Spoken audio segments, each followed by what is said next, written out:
Yeah, and not just across the state, Steve, across much of the central and now eastern U.S. Just torrid heat, and it's not going away anytime soon. But there is a light at the end of the tunnel. We're just getting into the tunnel, but there is a light. Let's start off with what's going on outside. It is dry. It's hot. Nothing on First Alert Doppler XP now. That could change a bit later this evening. More on that in just a little bit.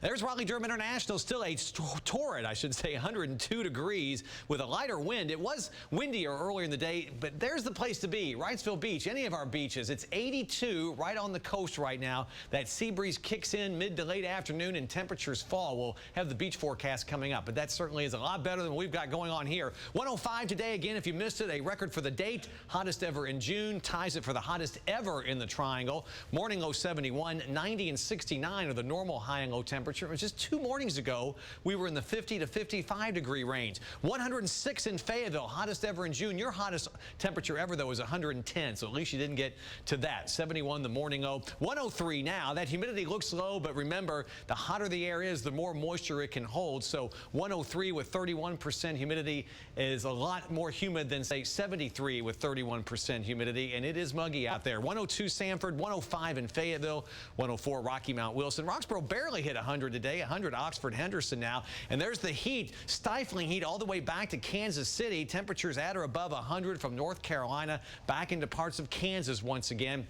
Not going anywhere anytime soon, moving out. 108 the heat index now, 109 in Fayetteville, 112 the heat index at the Rocky Mount Wilson Airport. It'll gradually get better through the evening hours. Clear skies. We are watching this fast-moving line of thunderstorms.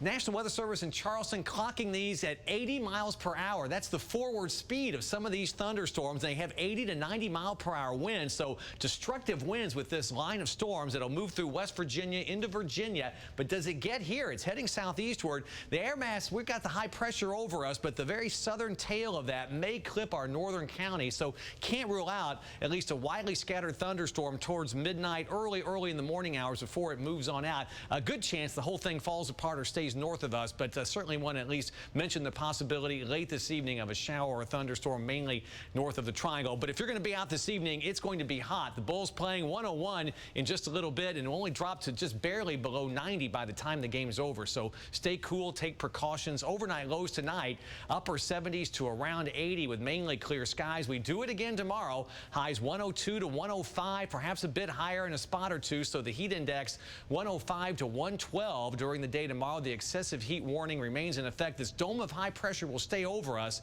through the weekend and then begin to press back to the west. And that's when our temperatures will start to go down a bit and the rain chances go up just a little bit. Can't rule out an isolated storm, but look at the beaches. Low 90s before the sea breeze kicks in tomorrow. 88 Atlantic Beach, and the sea breeze will knock the temperature down into the 80s during the afternoon. Same thing for Sunday.